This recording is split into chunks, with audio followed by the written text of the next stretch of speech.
Last week, we talked about doing our own healing, helping us be more kind, more loving, more empathetic, and how that collectively can save the world.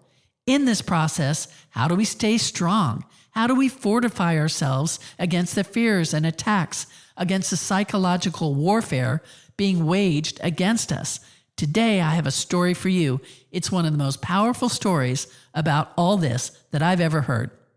Would it be okay if I were to tell you that I am afraid someday? So I call you up and you call me down. Would it be okay? Well, hello and welcome to the FreedHearts podcast. My name is Robert Cottrell, and I'm here as always with Susan Cottrell. Hi, everybody. Hi. Thanks for joining us today. Again, connect with us at freedhearts.org. That's the home of all that we do. And by the way, a little bit tease here.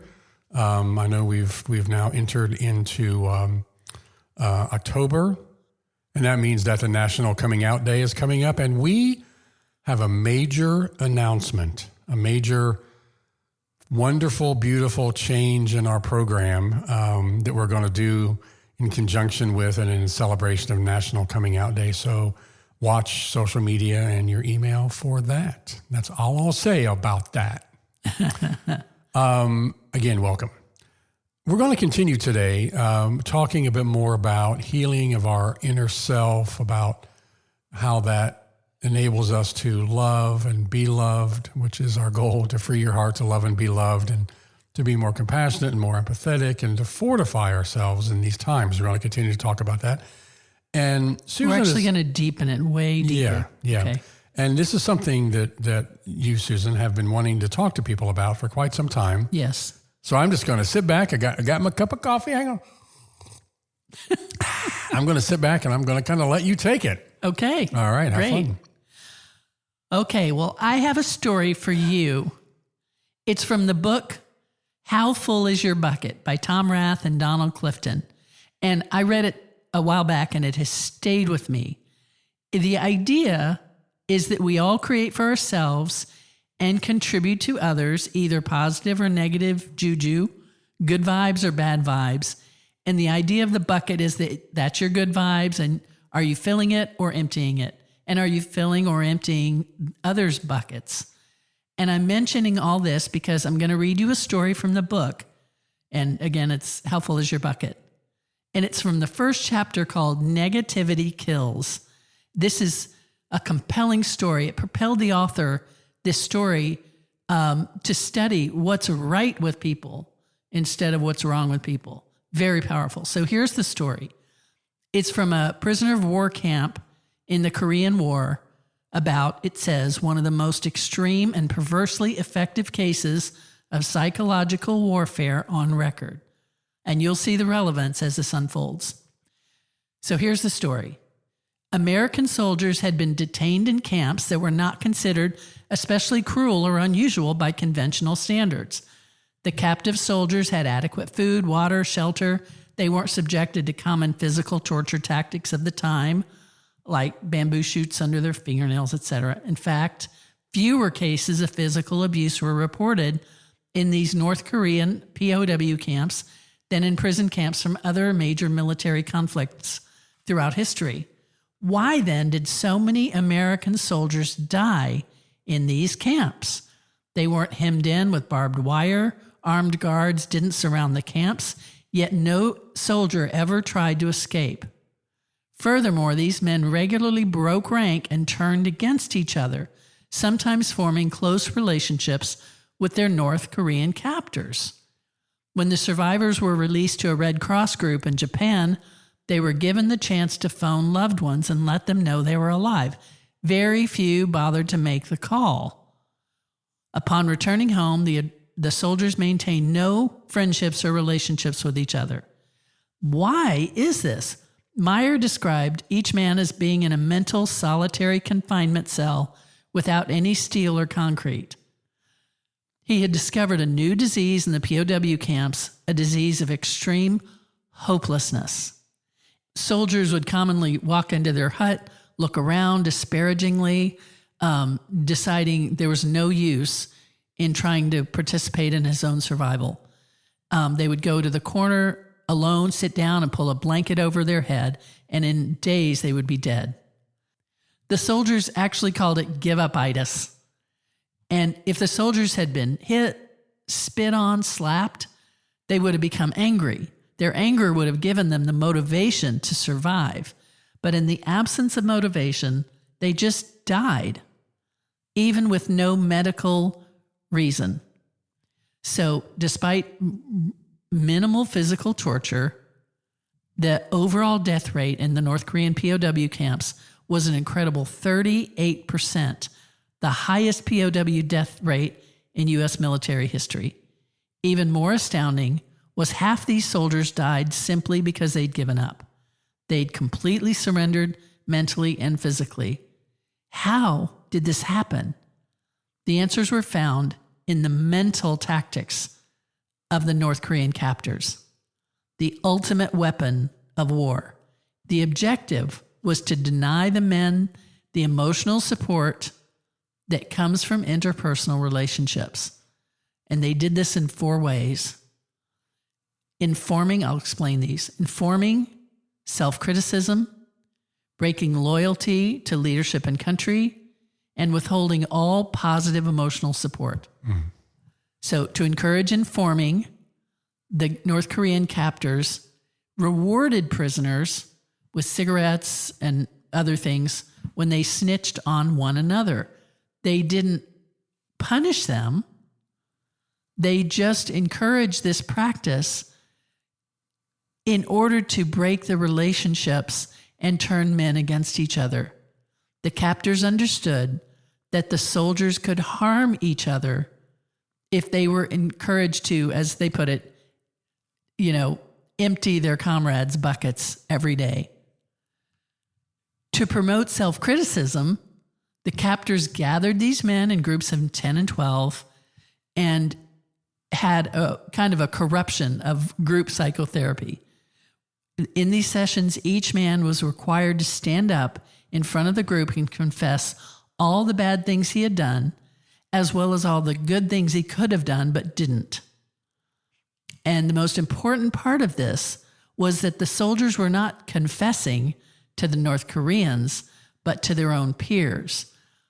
By subtly eroding the caring, trust, respect, and social acceptance among the American soldiers, the North Koreans created an environment in which the buckets of goodwill were constantly and ruthlessly drained. Wow. Horrifying. The third major tactic that the captors employed was breaking loyalty to leadership and country. The primary way they did this was by slowly and relentlessly undermining a soldier's allegiance to his superiors. The consequences were ghastly. In one case, a colonel instructed one of his men not to drink the water from a rice paddy field because he knew the organisms in the water could kill him. The soldier looked at his colonel and said, "Buddy, you ain't no colonel anymore. You're just a lousy prisoner like me. You take care of yourself and I'll take care of me." The soldier died of dysentery a few days later.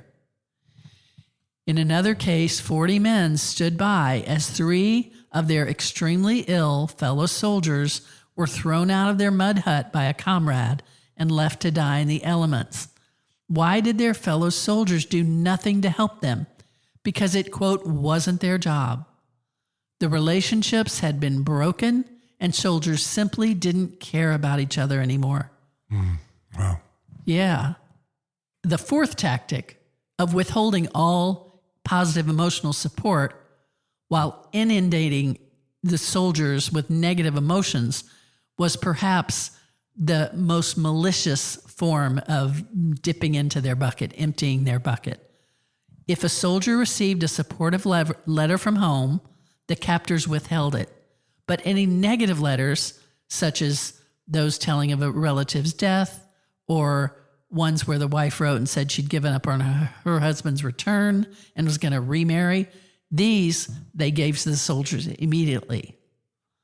If a soldier got a supportive letter saying, "I'm waiting for you, I'm praying for you," they held those letters back. but any Dear John letter or news about a relative or anything bad happening, even overdue bills, they delivered right away. So the effects were devastating. The soldiers had nothing to live for and lost basic belief in themselves and their loved ones, not to mention God and country. In this way, the North Koreans had put the American soldiers into a, quote, into a kind of emotional and psychological isolation, which had previously not been seen before. Wow. So, and that's all from the book That's all from the book. Gee whiz. Yes. That's it's funny when you first read that list of 4 things I thought, well, I could see some of that going on now these days with the attacks on us and anyway, exactly. Yeah. That's the whole thing. So what do you have to say about all this? Well, remember, this was all mental. The relentless negativity that resulted in a 38% death rate was mental. You think our words matter? They do. You think our thoughts matter? They do. And in fact, the author of this book was so moved by this story of psychological torture and deprivation of all things good that they began to study the opposite. If people can be literally destroyed by unrelenting negative reinforcement, can they be uplifted, enlivened, life put into them by positivity? Yes. The question was, can positivity have an even stronger impact than negativity? Yes. The answer is yes, which is amazing. And I think we intuitively know that, don't we? We know that when we're surrounded by family always trying to find out what's wrong so they can fix it, or we're surrounded by ads telling us what's wrong with us so they can fix it if we buy their product, we notice the negative effect of that. Even our work generally notices only what we need to fix, right? In our work, we commonly do that. And this book said that 65% of Americans received no recognition at work in the previous year. Do you think that has an impact? It does. Imagine sitting in school and the only comments you hear are what you did wrong.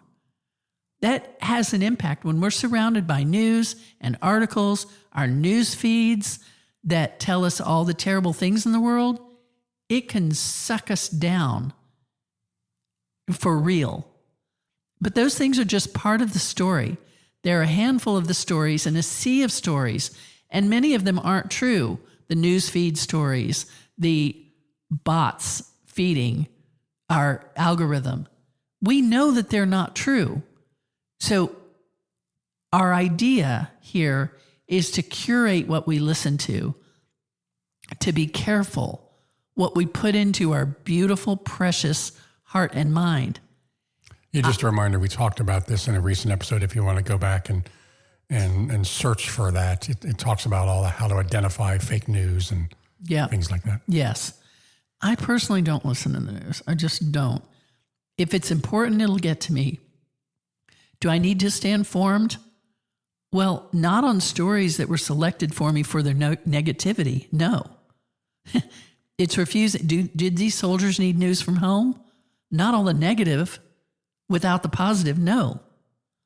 And so really it's refusing to listen to all that is refusing to participate in my own emptying of my bucket of goodwill, my own negativization, my own brainwashing with negativity.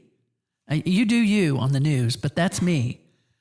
So can we take a look actually now, kind of, if you would, for a few minutes here, kind of take a look again, and those 4 elements. Those 4 elements. Yes. Yeah.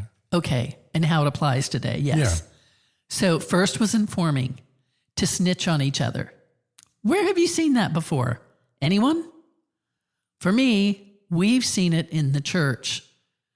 A quote, exercising church discipline to, quote, hold each other to account, or gossiping about someone, outing someone as a prayer request, or family being outed or otherwise talked about, gossiped about. We had that in our very own family. If you've been in the church, you've experienced this. So what's the antidote? The higher vibe alternative is to swim in your own lane. You do you. Now, the caveat is this doesn't mean to be a bystander to bullying. When someone's being hurt, being abused, being extorted, gaslighted, whatever, we want to speak up for that. That's where Me Too and Time's Up came from, to hold people accountable. That's not informing in a negative way. Informing is butting into people's lives, telling them what God wants for them. No, when that happens, you can dismiss it. That's kind of the point here, is to name these things so you can recognize them and not be subject to what is said, to not let people empty your bucket like this. Does that make sense? Yeah. Okay. Next was self-criticism. This is sort of a confessional of all my sins to others. Where have we seen that? Sometimes family, sometimes school. We've seen it a lot in church. That's been the place that really seems to get away with it, completely undermining people's humanity and acting like it's God doing it, like God requires it. Now, we don't mean to just plow into the church. And if you're in kind of an affirming church, that's great. A church where you feel better when you leave, that's great. But it's important to name what's going on so we can defend ourselves from it. These soldiers didn't identify what was going on. They didn't collaborate together. They didn't have the wherewithal to say, hey, they are undermining us. We need to stick together. If someone had been able to talk to them and say, hey, your captors are purposely removing your self-worth so you no longer care if you live. That's exactly what happened. So the antidote, stop criticizing yourself and start empowering yourself. No one can do that internal work for you.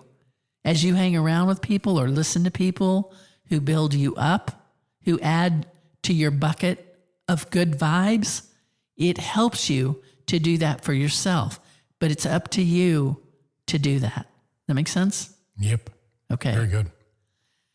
Next is breaking loyalty to leadership and country. This is very interesting to me because it feels like many of the people at the tip top of this country right now are dismantling it piece by piece.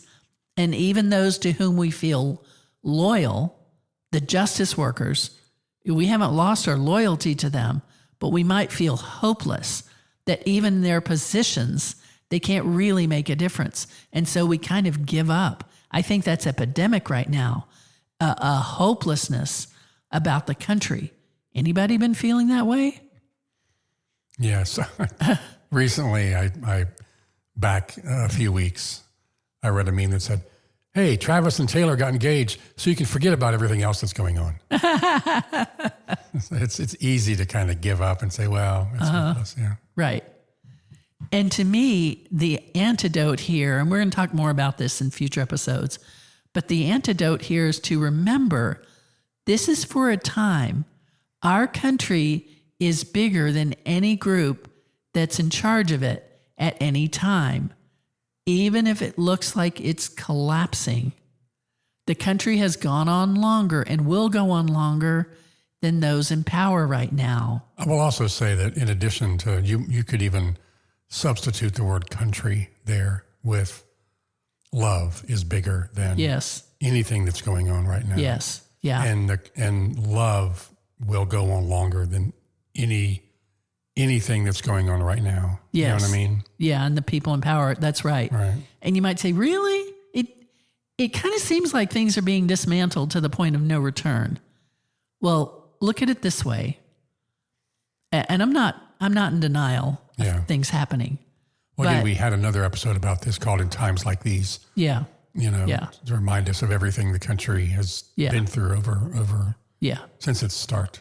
Yeah. But so Again, not to diminish anything that's going on now. No, Yeah. right.